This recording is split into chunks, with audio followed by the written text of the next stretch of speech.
The National Health, Education and Allied Workers Union has refuted rumours that Charlotte Maxeke Academic Hospital will be shut down due to striking workers. Nurses and general employees went on strike last week over overtime pay and a lack of communication from management. Gauteng Health MEC Gwen Ramokgopa visited the hospital today. We now speak to Jack Bloom from the DA, who was among the people who spoke about how the unions were planning to strike today. Mr. Bloom, good evening. Thanks very much for coming through. Well, you issued that statement yesterday, extremely concerned that Nehawu was going to close down Charlotte Maxeke today, and the Nehawu says you are being alarmist and you wanted to turn people against the union. Well, in fact, there were lots of threats made. I picked that up from staff and patients who phoned me, and I think there was a real threat that the hospital could be further disrupted.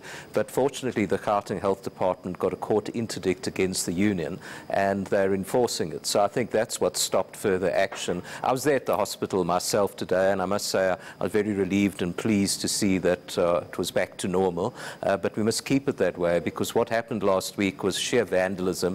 It was extremely disruptive and should never ever happen at a hospital. Well, the Gauteng Health MEC, Dr. Gwen Ramokgopa, seems to accept that the workers were within their rights, yes, not to trash and destroy, obviously, but to demand what is due to them. Well, I think that the problem is a management problem. I also spoke to the workers today, and they're very aggrieved. They say that they haven't been paid for performance bonuses and for overtime. Now, that is completely wrong, and it obviously must be investigated, and it should have been settled before. Why must these things boil over before it gets attention? That's the problem. I think it could have been handled far better. So you do accept that they did really have grievances, but obviously, like I suppose most people, accept that the way they went about making their point was what was wrong and destructive. Yes, I mean, there are peaceful picketing rules, and they should have stuck to it. But unfortunately, and I saw for myself the extent of the vandalism, it was absolutely shocking. And the result of that was that many operations were cancelled or deferred because there was no clean linen. And I must say that many staff, many patients are very disturbed by what happened. You know, the police went in last week shooting rubber bullets and tear gas at a hospital. Can you imagine that happening? Now, well, the workers seem to believe that the only way or the only language that the authorities understand is the types of things that they have been doing. How best do you think, you know, this situation should be better handled in future? Well, it keeps happening with the Gauteng Health Department. You know, we had the terrible Esidimeni disaster, and there's deep-rooted management problems in that department. And now they have a budget crisis. They're not paying doctors overtime. I had many complaints about doctors not being paid overtime. You can't do that. I mean, people work very hard.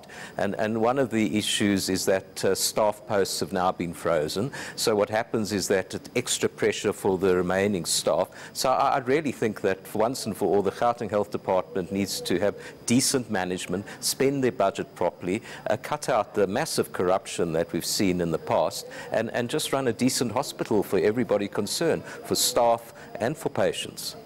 Unresolved, do you think this situation has the potential to become another life Esidimeni?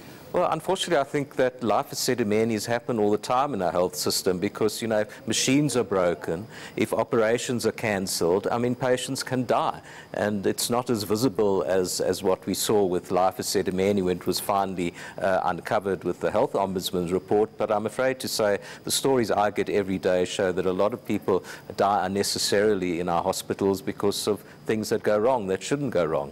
What are the conversations like in your committee that deals with health issues in the provincial legislature? Is there an awareness but also a determination to actually, you know, see to it that we don't have or see another life Esidimeni tragedy? Well, you know, I would hope that the lessons of life Esidimeni have been learnt, and one of them is that, you know, management must manage properly, and they must listen to the grievances of staff, because what happened in Life Esidimeni is that many staff went along with what the former Health MEC was determined to push through, and we saw that lives were lost. So I think people should act according to conscience, but they should also act according to the law, and what we saw at this hospital last week was not according to the law. Under no circumstances do you trash a hospital.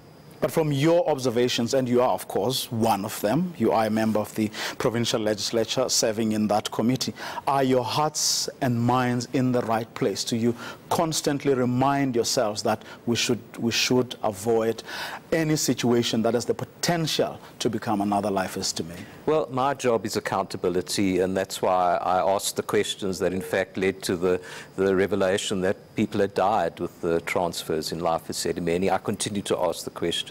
I continue to visit hospitals as I did today, and I hope that the Gauteng Health Department listens. They've made a lot of promises that there'll be a turnaround. There has been a very good task team that has been appointed, I must admit. They must listen to the recommendations of the task team, implement them properly and fairly, and hopefully we do see a turnaround and our hospitals are a place of healing.